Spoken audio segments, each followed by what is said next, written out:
But today we're diving into part 2 of a series called So Good to Be True. And in this series, we're actually leaning into the life and the person of Jesus. And what we're saying in this series is that so much of Jesus' life was so good that for some of us, it actually feels a little bit unbelievable. Like it actually feels hard to wrap our minds around the life and the teachings and the goodness of Jesus because some of it just feels like too good to be true. And yet in this series, we're saying, hey, no, it's actually so good because it is true. And today we're actually going to talk about a moment in the life of Jesus that you're familiar with, probably everyone in the room in some way, shape, or form, regardless of your faith background. You're familiar with this moment in the life of Jesus because for us today, it feels like a big moment.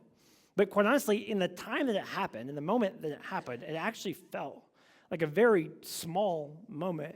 In fact, it seemed like nothing had happened at all. But as you know this, right, sometimes it's the smallest of things that actually make the biggest difference in the world around us. And so as we jump in this morning, let's just kind of have some fun with that. Let's just talk about some of the ways that small things actually make a big difference around us, right? Like, for example, if you were to go and buy a hat that looked like this, a nice yellow hat, it would cost you $10 whole, right? But if you add a small whale to the front of that hat, it's going to cost you $28. I don't know why, but it is, you know? Like, we got any Vineyard Vines fans in the room? It's like a tribe, I feel like. You either, like, are cool enough or you're not, and I'm not. So I just feel like, I'm a yellow, I'd be $10 hat guy, okay? But all right, so there's that, all right? Another example of this real quick, right? If you're going to buy a red hoodie, you buy a nice red hoodie for $12 whole, but if you want a check mark on it, it's going to cost you $71. Small thing, big difference, Like some of you avoid check marks at work all week. You avoid checking as many boxes as you can avoid, but yet, you pay, I don't know, somebody do quick math, $62-ish, $52-ish, right, to have a check mark on your shirt in the smallest ways. Or you could buy, like, it's almost golf season, right? So golf season's almost here, so my golfers out there, you could buy a golf shirt, a nice white golf shirt for $13 whole, okay?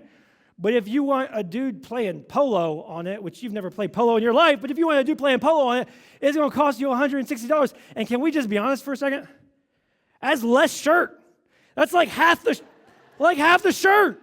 Like I looked at that, like some of you are feeling claustrophobic right now just looking at that shirt. I'm a small dude, but my ribs hurt, Just looking at this thing. But for some of us, like you're willing to pay exorbitant amounts for the smallest of things, even just the smallest icon, the smallest symbol, because that icon, that symbol means something to you. Now, Christianity, this is just interesting. Christianity kind of has an icon or like a logo or a symbol of its own. It's an icon that's recognizable around the world, right? You could take this icon anywhere in our world and people are going to instantly recognize it and associate it with Christianity. In fact, it's become a symbol of hope for millions and millions and millions of people for years and years and years around the world. It's an icon, a symbol that looks like this, right? You're familiar with this, right? Now, here's the thing about this icon, the thing about this symbol, is that if you were starting a religion 2,000 years ago in the Middle East, this is the last symbol you would have chosen. Because 2,000 years ago, this wasn't a symbol of hope. This was a symbol of shame, a symbol of humility, or humiliation, you might even say, right? A symbol of oppression, a symbol that reminds you that the boot of an empire is on your neck, extracting from you everything that it possibly can. In fact, this icon, or this tool, 2,000 years ago, was a tool and an instrument for oppression. In fact, Josephus, one of the Jewish historians whose records we still have and really great manuscripts today, he talks about a season in 1st century AD where 500 Jews a day were being crucified, executed on a tool that looked like this. They would use it for the worst of the worst. Traitors, people who were traitors against the empire of Rome. People who had worked to upset or overthrow the Roman Empire, or people who had done the worst of crimes. They would take them, they would drag them out, they would beat them in the worst of ways, just the most unimaginable beatings that you could ever picture.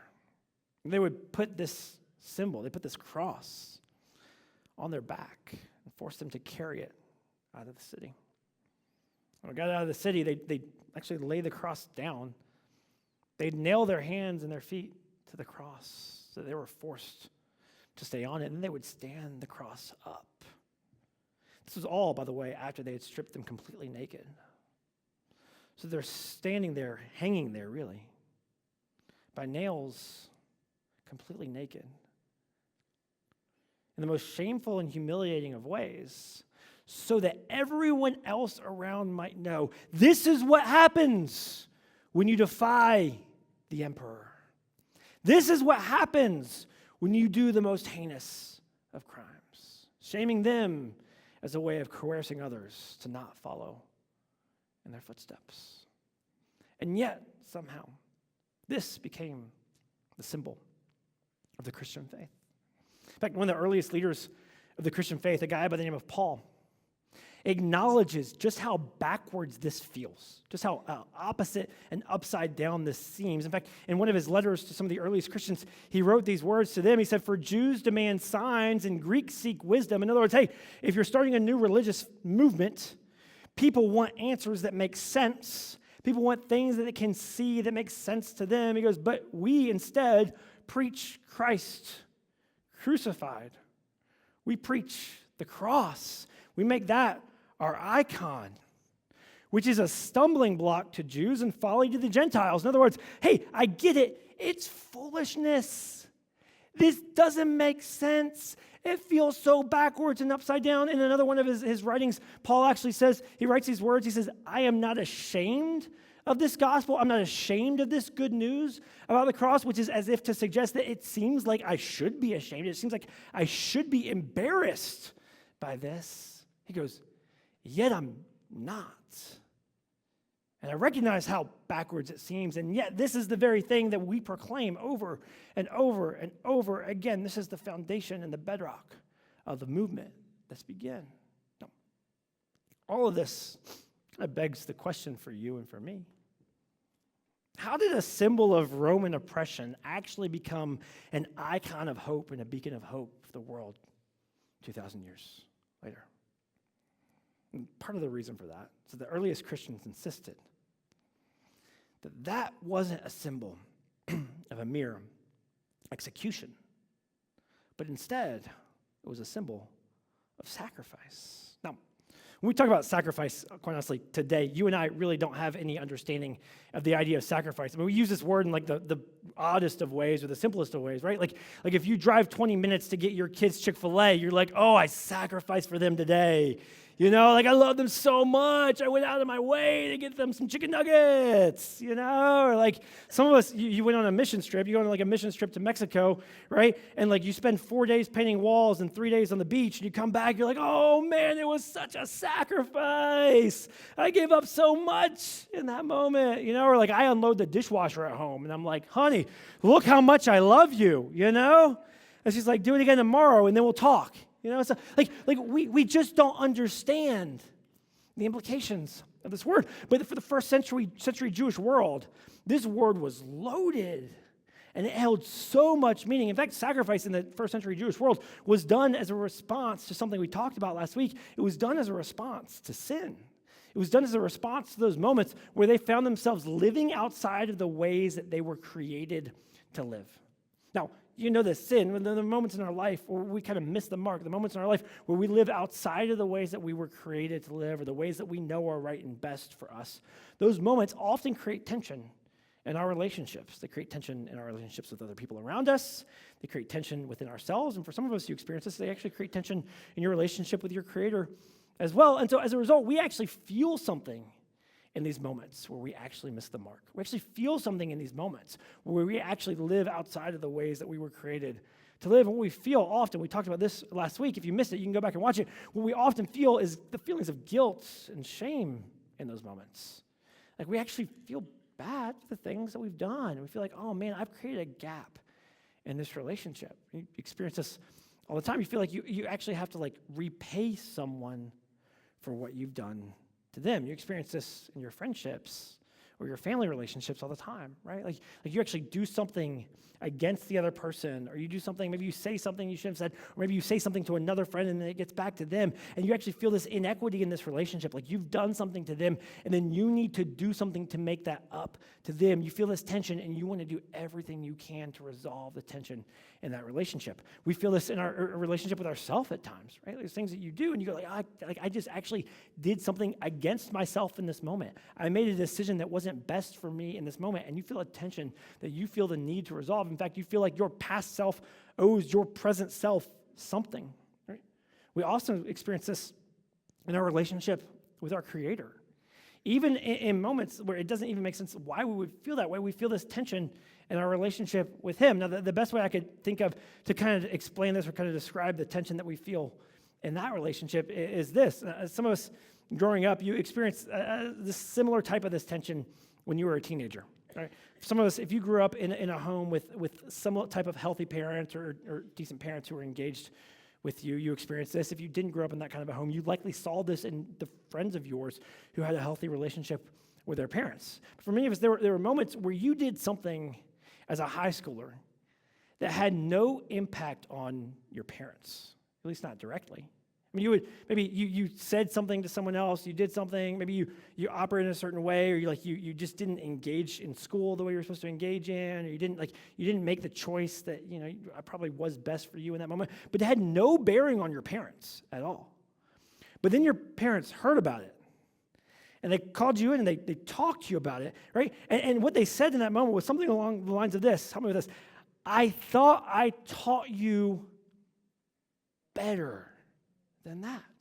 Right? Now, it's a way of them saying to you in that moment, hey, I know this didn't directly affect me, but I also have a vested interest in you because I've invested a lot in you. And I've had a lot to do with forming you and creating you and building you up to this point in life. And I thought that I had prepared you to operate in a way that was different and maybe even better than that. And they actually felt tension towards you, and you felt tension with them because you didn't live up to the way that you knew that they had raised you or invested in you to live up to. Right? In the same way, we feel this in our relationship with our Creator.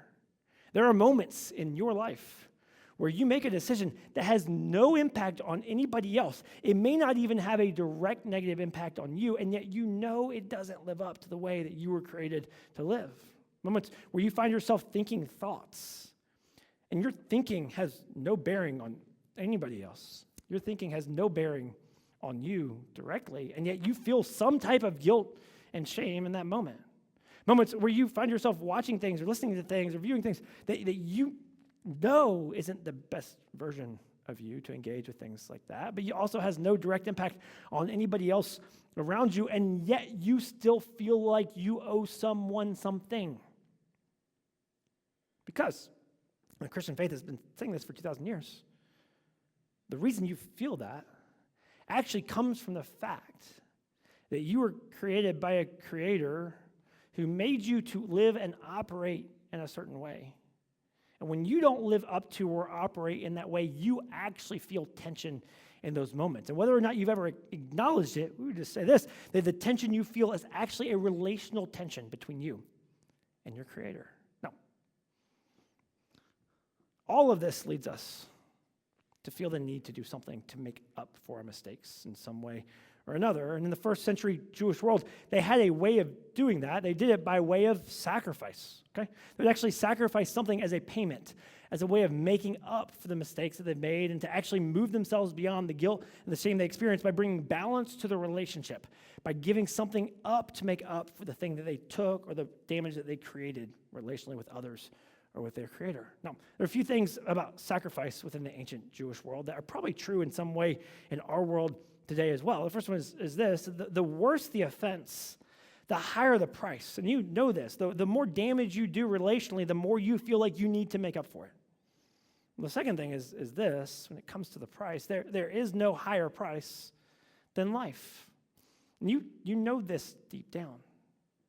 You know the greatest price that anyone could pay, the greatest thing that someone could sacrifice would actually be life. And we actually say this so often when we celebrate the lives of fallen military heroes within our country.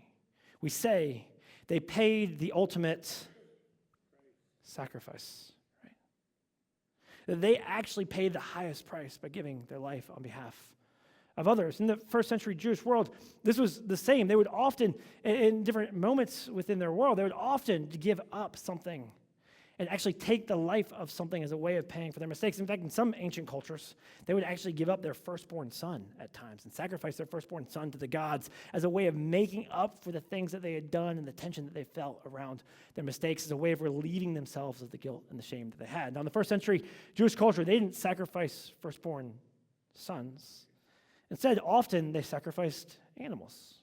They actually sacrificed an animal to relieve themselves of a guilt and of shame. But the problem is that they never actually fully finished feeling guilt and shame, because the one thing that they could be sure of in their life, and the one thing that you and I can be sure of in our life over and over again, is that they actually knew that they would continue to make mistakes that created tension and gaps within their relationships that would cause them to feel shame and guilt again. It would lead them to make another sacrifice, and over and over and over again, they would sacrifice animal after animal after animal, life after life after life, to work to bring equity back to the relationships around them. Now today, 2,000 years ago, let's just be real. You've never sacrificed an animal. At least I hope you've never sacrificed an animal. Some of you, if you own a dog on its worst days, there are moments where you think about it, okay, but you've never actually acted in those moments, right? You wouldn't sacrifice an animal. Instead, you just sacrifice yourself. And you don't do it directly, but you do it indirectly yet intentionally over and over and over again. Some of us, in moments of guilt and shame, as a response to that, you actually sacrifice our opportunities in your life. You look at things that are made available to you and you go, I've disqualified for myself from that. There are things I've done that make me unfit for that. You tell yourself, I'm not good enough for that. I could never have that job. I could never have that experience. I could never marry her. I could never do that, right? Because of the things that you've done, you say, I'm not worthy of that opportunity, and you sacrifice it in your life. Others of us, you actually sacrifice your emotions over and over and over again. You actually continually feel regret and shame and guilt, and you feel like you ought to. You feel like it's your responsibility now to feel those things because of the things that you've done that created those feelings. In fact, you can't imagine not feeling guilt. You can't imagine not being ashamed. In fact, you would feel bad for not feeling bad about the things that you've done in moments in your life, because you feel like if you can't resolve it, the best thing that you could do is at least continue to feel it and own it emotionally. Others of us, you sacrifice relationships in your life. You actually withhold yourself from other people and cut yourself off from them and don't actually allow yourself to fully step into a transparent and open and vulnerable relationship with them, full of authenticity and full of complete trust, because you don't feel like you deserve them. You don't feel like you deserve friendships like that. And you often tell yourself, you say, if they only knew this about me, they wouldn't step into relationship with me. Lastly, some of us sacrifice ourselves by the way of our decisions. Over and over again, you make decisions that are contrary to the thing that you know is right and best for you, but you don't actually feel like you deserve or are worthy of the decisions that are right and best for you. And so you actually self-sabotage yourself, continually putting yourself on the altar, continually avoiding the best decisions for you to make the decisions that you feel like are your only worth in your life. And over again, you do that, sacrificing yourself decision after decision, giving up what's right and best for what you feel like you deserve. Quite honestly, the cycle of addiction in some of our lives looks like this around our decisions, right? You've done things in your life that you're naturally ashamed of. And you don't feel like you're worth anything beyond the emotions that come with that. And so rather than making the right and the best decisions in your life, you feel like you make the only decision that you're worth. And you actually numb yourself from guilt and shame, but you never actually move past it because you don't feel like you're worth moving past it. And you feel like if you could move past it, that would actually be an affront to the tensions that you experience and the relationships that you experience. And you'd actually be doing yourself a disservice by moving past it, because you don't deserve to move past it. We feel that over and over and over again. And quite honestly, all of this is just our response to what I would just call, and this is a made-up word, right, but what I would just call our not good enoughness. That there's something in you that just knows and recognizes and feels that you're not good enough, that you're not fully living up to the way that you were created and made to live. That somebody has to pay for that. And the one who ought to pay is the one who made the debt. And so you continually punish yourself over and over and over again because of the moments that you recognize that you weren't good enough. Now, this cycle of sacrifice, this is the world in which Jesus actually enters. First century Jewish culture was built around the cycle of sacrifice. And it was way more obvious than it is today. And this is the world Jesus actually steps into. And what's interesting is when Jesus steps into this world, right, he steps in around the age of 30 and actually begins his public ministry, his public teachings in the world. But before he has the chance to begin his public teachings, he actually is announced by someone else who came before him, a guy by the name of John.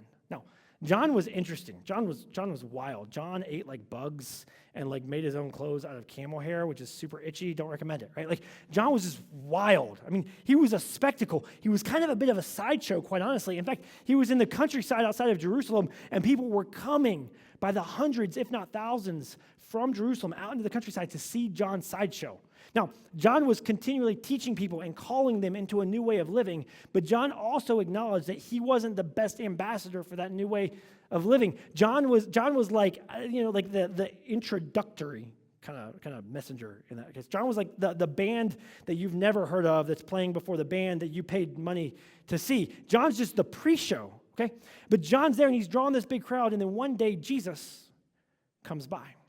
And John sees Jesus coming by, and he actually makes this first announcement about Jesus, and what he says about Jesus in his first words about Jesus are fascinating and quite honestly would have been confusing to the people who heard them first. He calls out and he says this, he announces, he says, "Behold, the Lamb of God who takes away the sins of the world." Now, everyone who heard those words for the first time would have been like, "What are you talking about, crazy man John?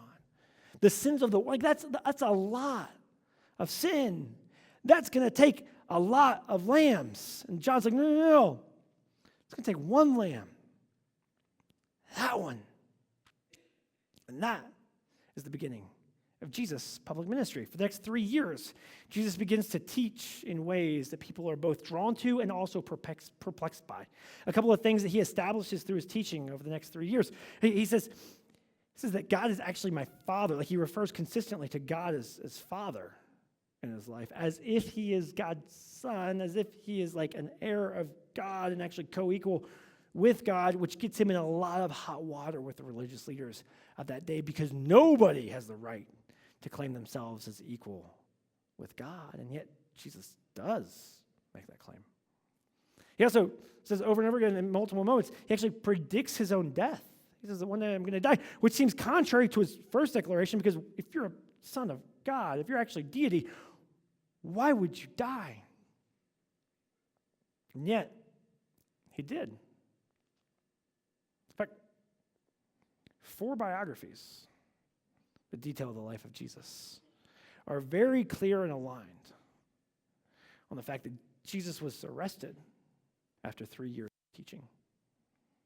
He was actually turned over to the Roman Empire and made out to be someone who's causing treason and causing disruption within the Roman Empire. The religious leaders of the day actually convince the leaders of the Roman Empire that this is a man worthy of execution, and when Jesus is questioned about it, he stands there silently. He doesn't defend himself. He surrenders himself. And much like so many other executions that had already happened around Jerusalem, Jesus was taken out by the hands of that Roman Empire, stripped naked, just like the others, whipped beyond belief in ways that you couldn't imagine watching, forced to carry his cross, laid down on that cross, nailed to that cross, raised up on that cross. He would hang there for hours, likely to the point of suffocation, because when you're hanging for that long, you actually can't support yourself enough to get air in your lungs for long enough to stay alive. No. 4 biographies detail his death. Tacitus, a Roman historian outside of the Bible, also writes of Jesus' crucifixion. Lucian of Samosata, who was a Greek satirist, also refers to Jesus' execution on the cross. That one's interesting because he's a satirist, so he's actually like kind of a comedian of the day, and so he's actually making fun at Christians for following a man who was clearly, as everyone knew, crucified and executed in the most brutal of ways. If you study history over and over again, you'll quickly recognize that the question is not if Jesus was crucified. The question is why was Jesus crucified? No.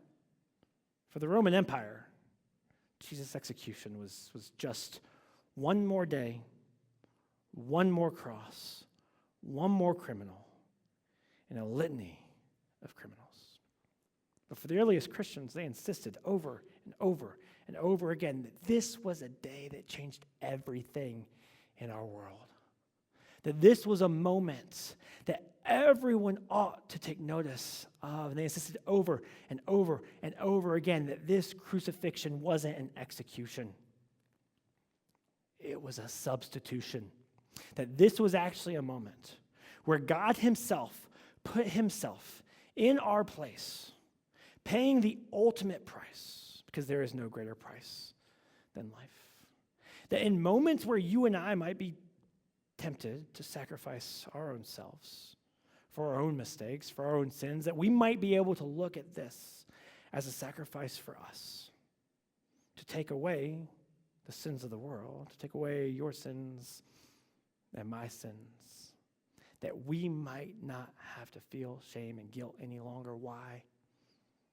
Because the God of the universe loves us so much that he would go to the greatest depths to restore relationship with us, that we might not longer have to feel tension in our relationship with him. In fact, the earliest Christians tried over and over again, or worked over and over again, to describe this moment and unpack the meaning of this moment as many times as they could and with the depths that they could possibly explain it. And at one point, the author of Hebrews, one of the earliest leaders within our movement, explained it this way. He said that every priest stands daily at his service. Priests who would offer sacrifices on the behalf of people. He says every priest stands daily at his service, offering repeatedly, over and over and over again, the same sacrifices, which can never take away sins. In other words, the cycle never ends. They stand there at the temple. They stand there at the altar over and over again, sacrificing, and yet they never leave. They never get a break. Why?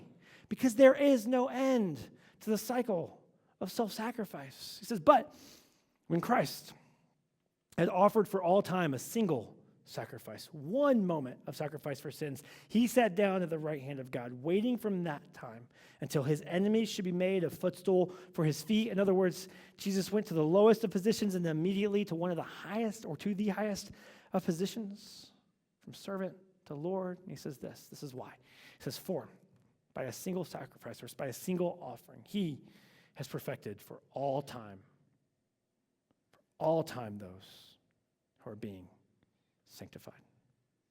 In other words, if we were just going to sum up the way the earliest Christians described and defined this moment, I might say it like this: that Jesus' sacrifice was before you, it was for you, and it was for all time. Track with me here. That before you had the chance to make your first decision, before you had the opportunity to get it right or get it wrong, before you had the chance to screw it up, to create tension, to hurt others, to hurt yourself, or create tension between you and your Creator, before that happened, Jesus sacrificed himself. Why? Because he did it for you in those moments. And he did it for all time. Though no matter what you might do tomorrow, you might still be able to look back on his sacrifice. That regardless of what decisions you make in the future, that no matter what your future self does, that your future self is going to regret, that you can continually look back and recognize that you don't have to sacrifice yourself because the God of the universe paid the ultimate price for you, giving up life for the sake of you. Because he desperately longs for a relationship with you. But just a few verses later, the author of Hebrews writes this. He says, when there is forgiveness of these sins, there is no longer any offering for sin. In other words, the cycle is broken. There's no need to make amends. There's no reason to keep sacrificing yourself over and over, punishing yourself over and over, trying to pay for your decisions over and over because the payment has already been made. Which brings us to the last thing about sacrifice. Quite honestly, it's the most important thing I could say this morning. A sacrifice is only worth something if it's accepted. In fact, in first century Jewish culture, people would show up to the temple, and they didn't just show up haphazardly. They would come with their animal, they would cleanse themselves, they would go through all these steps, felt like hoops, rituals, to make sure that they did everything perfectly. Because the most important thing for them was that in their moment of sacrifice, that God might accept their sacrifice. In fact, they feared doing just the smallest of things wrong, because if they did the smallest of things wrong, it might all be for naught, and their sacrifice might not be accepted. Except in this moment, 2,000 years ago. In Jesus' sacrifice, this is actually the creator of the universe looking at you, making a sacrifice for you in hopes that you might accept his sacrifice on your behalf. Yet so often we resist it. So often we say, I don't know if it's good enough, or I don't know if I'm worthy of that. In fact, I was thinking about this week. The best way I could kind of think of to describe this is to imagine that, let's imagine that you were in your early 20s and you were looking for a house, right? Like you wanted to buy a house, your first house. You did everything you could to buy your first house. You were looking at house after house after house. You've saved up for a down payment. You've done everything you can to buy that house. And then just before you're about to actually buy the house, and really you're not going to buy the house, you're going to let the bank buy the house, and you're just going to rent it from the bank for a while. But whatever, we'll say you're going to buy the house, right? Just before you're about to do that, your parents actually call you. And they say, hey, we want to give you our house. Now, you probably feel like me. You probably debate them for a minute. Oh, you can't do that. No, you've done so much for me already. I can't take your house. Like, no. We want to give you the house. And so maybe you finally just kind of relent. You go, okay, I'm going to accept the house. And you move into the house. But for some reason or another, you still feel bad for not paying for the house. And so you just do what seems natural to you. You do what everybody else does. You just pull out your checkbook once a month. And you just write a check to the bank. And you just send it to the bank. Month after month after month. After a few months of that, the bank is probably going to give you a call. Well, quite honestly, some banks might not call you at all. They might just take... If it's a good bank, okay? Your bank, I'm sure it's a good bank. They're going to give you a call. They'll be like, hey, what are you doing?